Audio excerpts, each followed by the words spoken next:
It started with silence, a silence so unnatural, so deafening, that it left a mother pacing, calling, texting, praying. It was the kind of silence that didn't feel accidental. No cheery replies. No emojis. No, "I'm fine, Mum, stop worrying." Just stillness. Then 2 days later the silence broke, not with a phone call from Liana Raycroft, but with a knock on her mother's door. Detectives. Grim faces. Eyes that had seen too much. Liana had been found, her body mutilated, her voice forever silenced. Inside her own flat in East Kilbride, a quiet suburb in Scotland where nothing like this ever happened. A 21-year-old woman, bright, beautiful, and full of dreams, brutally murdered by the man who claimed to love her. In the days that followed, what unfolded wasn't just a murder case. It was a mirror held up to society's blind spots, to the way love can become a weapon, and how domestic violence often hides in plain sight. At the heart of it was Liana, a young woman known for her kindness, her ambition, her soft heart that wanted to fix everyone else before herself. And at the center of her downfall was Caleb Dwyer, the boyfriend she trusted, the man she let into her life, her home, her heart. The crime wasn't impulsive. It wasn't sudden. It was a culmination. A crescendo of control, manipulation, and rage that built over time.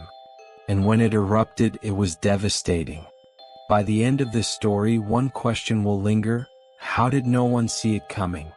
Or worse, did they see it and look away? Liana Raycroft was more than a headline. She was a sister, a daughter, a friend. She was the light in the room who wore her emotions on her sleeve and poured her soul into everything she loved, especially people. She studied hard, stayed close to her family, and had a passion for beauty and wellness. She was the kind of person who, even in her lowest moments, made space for others. To those who knew her, she lived her name in every sense, resilient, rising from every heartbreak with grace. But she was also vulnerable, perhaps too trusting. In 2023, she met Caleb Dwyer, a 26-year-old postman with a charming demeanor and a quiet smile. To outsiders, he seemed harmless, ordinary, maybe even dull. But behind closed doors, he was something else entirely. In private, his behavior shifted, possessive, irritable, easily offended. He didn't like her going out. He questioned her texts. He made her feel small in ways that weren't always obvious to the outside world. But Liana, like so many victims of coercive relationships, didn't walk away. Maybe she believed he would change. Maybe she saw the broken parts of him and wanted to help.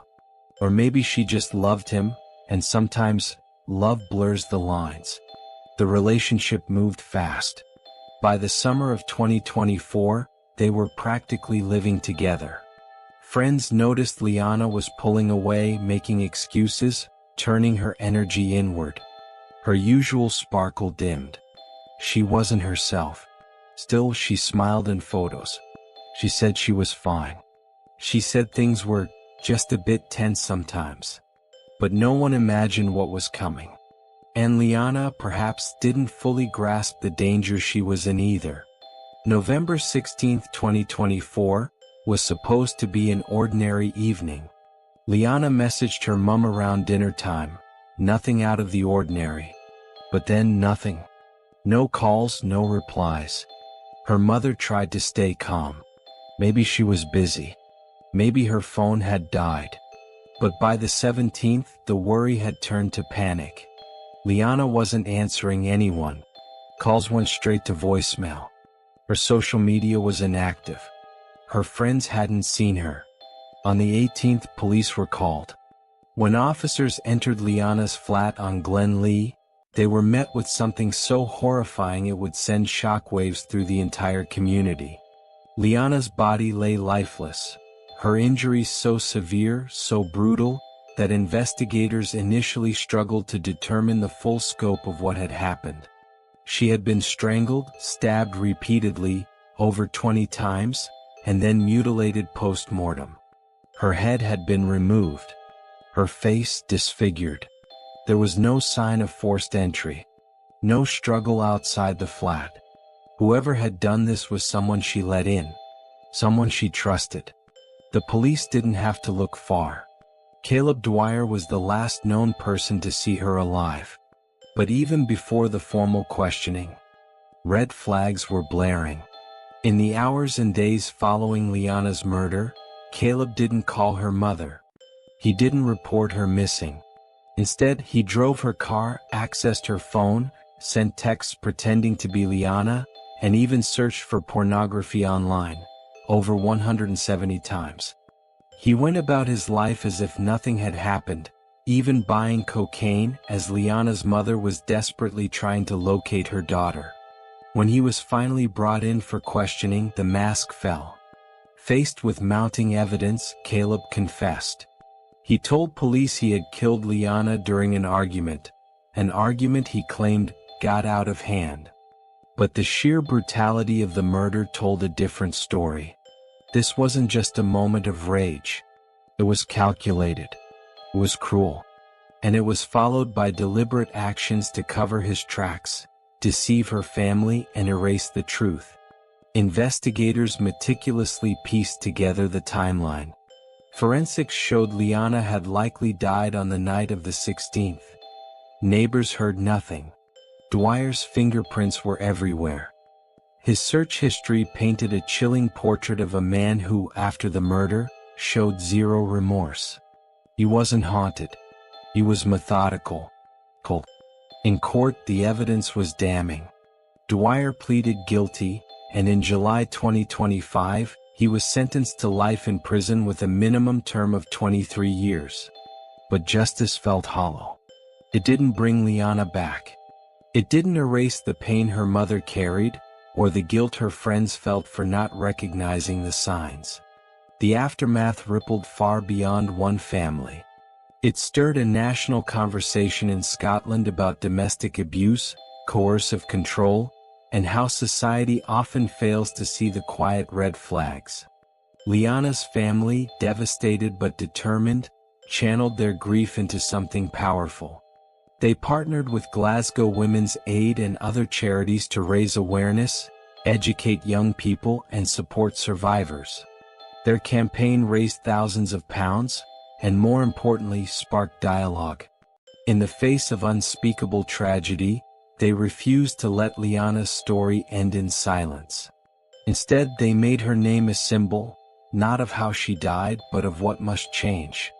As her mother said during a vigil, Liana loved with all her heart. She didn't deserve this. No woman does. This story forces us to ask hard questions. How do we protect women who don't know they're in danger until it's too late? How do we listen better? Look closer? Educate earlier? Could Liana Raycroft have been saved? We may never know. But we do know this: her light may be gone, but her name lives on in every survivor who finds the courage to leave, every young woman who learns the signs, and every policy that shifts because one family refused to be quiet. In a world where domestic abuse still hides behind closed doors, Liana's story is a fire that refuses to go out. And that fire demands we pay attention. Even in safe suburbs. Even in good relationships. Even when everything looks fine, until it's not. The history between Liana and Caleb wasn't a whirlwind romance. It was a gradual entanglement, one that many friends described as quietly concerning. They met in 2023 through mutual friends, both living in East Kilbride at the time. Caleb, a 26-year-old postman, seemed reserved, almost introverted. He didn't talk much about his past, and when he did, it was painted with broad strokes. Failed relationships, being misunderstood, struggling with mental health. To someone like Liana, who had a natural instinct to nurture, he didn't look like a red flag. He looked like someone who needed healing. At first, he was attentive, always messaging, showing up to see her after work, calling her beautiful when she wasn't wearing makeup. It felt like love. But slowly those gestures turned. The check-ins became interrogations. The compliments turned conditional. His mood swung wildly, and when she pulled away, he pulled harder. He didn't hit her. He didn't scream. But he eroded her confidence in quieter ways, mocking her decisions, isolating her from friends, questioning her choices. Liana rarely spoke openly about the relationship. When friends asked, she downplayed things. "He's just intense," she said once. "He had a hard childhood." She made excuses because that's what people do when the line between love and control gets blurred. Her family noticed the change. She stopped coming by as often. She was harder to reach. Her mother once mentioned she seemed tired, like she was emotionally carrying something she couldn't put into words. But Liana, ever private, brushed it off. "Just work stress," she'd say. The truth was darker. By autumn 2024, the relationship had deteriorated, but not in a way that was easy to name. There were no bruises, no police reports, just a growing tension that made Liana walk on eggshells in her own home. She had talked vaguely to a friend about taking a break, about needing space, but nothing official was done. And then came November 16th. That night, neighbors reported nothing unusual. No screams, no crashes, no sounds of struggle. But inside Liana's flat, something was unraveling. Police believe the fight began over something small, perhaps a disagreement, an accusation, a suspicion. But that argument turned violent. According to Caleb's later confession, he strangled Liana first, cutting off her breath, watching her panic, holding her until her body went limp. But he didn't stop there. He retrieved a knife and stabbed her repeatedly, at least 20 times, mostly to the face and neck.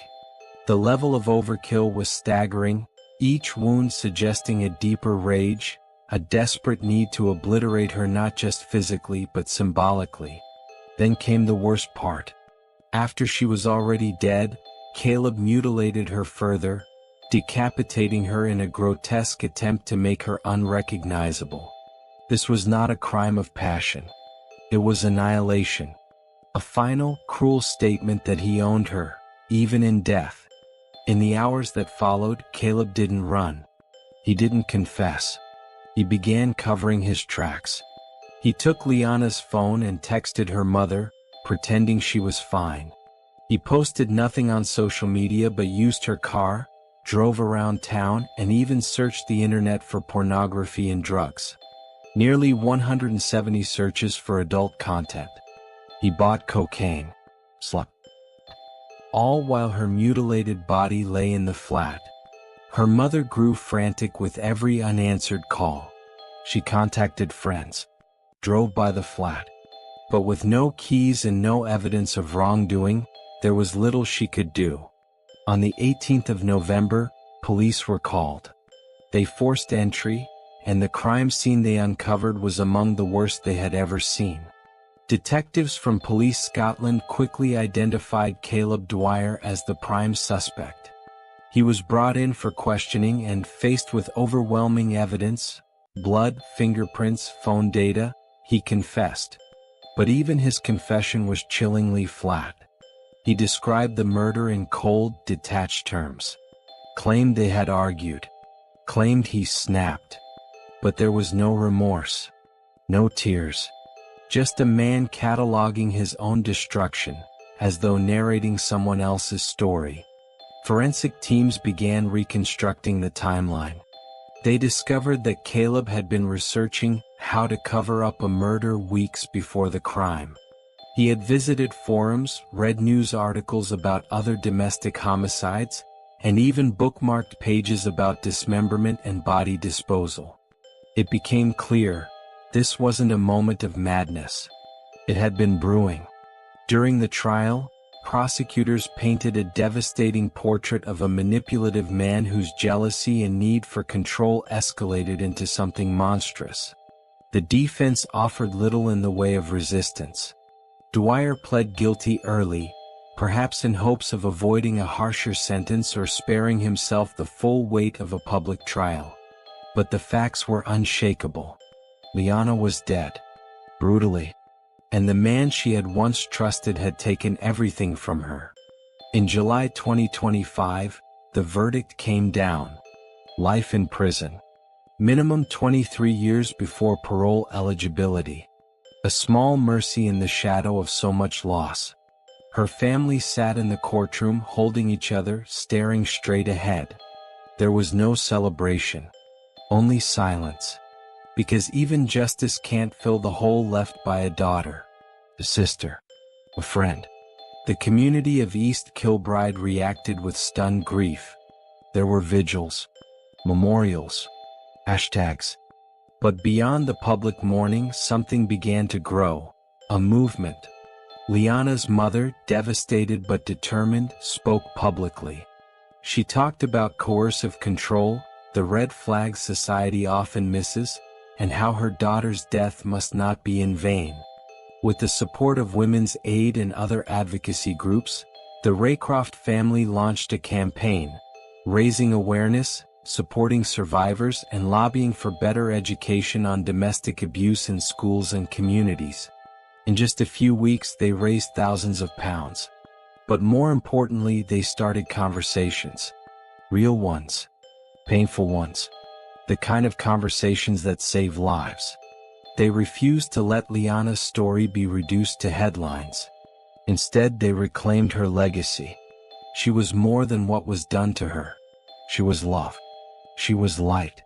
And now, she was a voice for others still trapped in silence. Her mother once said, "If even one girl walks away from a dangerous relationship because of Liana's story, then my daughter's life meant something even bigger than I could have imagined." The legacy of Liana Raycroft isn't just carved in granite or etched into court transcripts. It lives in every woman who now recognizes control before it becomes violence, in every friend who chooses to speak up rather than look away, in every mother who listens just a little closer. Because silence kills. And Liana's story is proof that sometimes, even love becomes lethal. The sentencing didn't bring closure. That word, closure, felt offensive to Liana's family. Closure suggests neatness, a chapter ending. But when someone you love is stolen in such a savage, personal way, nothing feels closed. There's always a draft, always an ache. In the courtroom, the judge delivered the sentence with composure, but his voice betrayed a flicker of revulsion. 23 years before parole. A lifetime for the family. Not nearly enough for the man who erased one. After the hearing, Liana's mother faced the cameras, the microphones, the tidal wave of sympathy, and she did something few could. She turned her daughter's murder into a platform for others. Standing outside the court building, she said, "This doesn't end with my child. This happens every day in homes that look fine from the outside." And she was right. In the weeks following the sentencing, donations flooded into Glasgow Women's Aid, East Kilbride's local branch, and advocacy groups across Scotland. The story struck a national nerve, not just because of its brutality but because of its familiarity. So many women wrote in with stories of subtle abuse. The kind that doesn't leave bruises. The kind that's easy to ignore until it's too late. Coercive control. Gaslighting. Isolation. Every warning sign that Liana lived through echoed back in those messages. The difference was some of those women got out. Because of her. The Women's Aid campaign launched in her name took on an identity of its own. Its logo was a simple rising bird, wings extended upward from ashes. The tagline, "She didn't survive but someone else will." Talks were held in schools, community centers, churches. Former victims shared their journeys. Survivors lit candles and spoke names. Liana became a symbol, not of death, but of defiance. Of awareness. Her story was used in training materials for police officers learning to identify patterns of domestic abuse before they escalate. Lawmakers began re-examining sentencing standards. What did a 23-year minimum truly say about the value of a young woman's life? Could earlier interventions have prevented this? Those were hard questions, but they mattered. Because what happened to Liana didn't come from nowhere. It came from a system that fails women until it's too late. Friends carried guilt. Some had seen the withdrawal, the quiet sadness in her eyes. But no one had known what to do. Her best friend later said in a recorded interview, "I thought it was just a bad patch. We all thought it was just relationship stress. But now I wish I had asked better questions. I wish I'd listened deeper." The grief didn't settle, it morphed. Into action. Into pressure. Into change. Liana's mother refused to let her name fade into memory. She showed up at vigils. She gave interviews not to sensationalize but to humanize. To remind the world that her daughter had a laugh that filled rooms and dreams that stretched beyond East Kilbride. That she was more than a victim, she was someone. The community began responding differently to domestic abuse reports. Neighbors called sooner. Friends intervened earlier. Conversations changed. Schools began integrating education about coercive relationships into sex ed and PSHE classes. The story lingered, not in headlines but in homes, in relationships, in quiet recognitions that love isn't supposed to feel like fear. Caleb Dwyer now spends his days behind prison walls, serving time for a crime that took seconds to commit but left lifetimes of grief in its wake. He will likely be released in his 50s. He may walk free. But Liana never will. And the ones who loved her will serve a life sentence he never will. As for Liana's flat on Glen Lee, it remained vacant for months after the crime. Flowers lined the walkway. Notes of sorrow. Messages of strength. Her mother refused to let it be a place of darkness. Eventually, the family arranged for the flat to be donated to a women's shelter project, turning a site of horror into a place of hope. In her death, Liana continues to save others. Not with grand gestures, but with the quiet power of her story. One woman's voice silenced too soon, now echoing louder than ever before. When we talk about domestic violence, we must remember that it doesn't always scream. Sometimes it whispers. It cloaks itself in affection and apologies in routine. It builds slowly, chipping away at confidence, autonomy, identity, until someone disappears, not all at once but piece by piece. And then sometimes, it ends violently. Like it did with Liana. This case reminds us that abuse isn't always visible. That control can wear the mask of care. That even those closest to danger often struggle to name it. Liana's murder is a tragedy, yes, but it's also a warning. A call. A demand to do better. Her story forces us to confront uncomfortable truths about how we respond to red flags, how we define love, and how easily empathy can become inaction.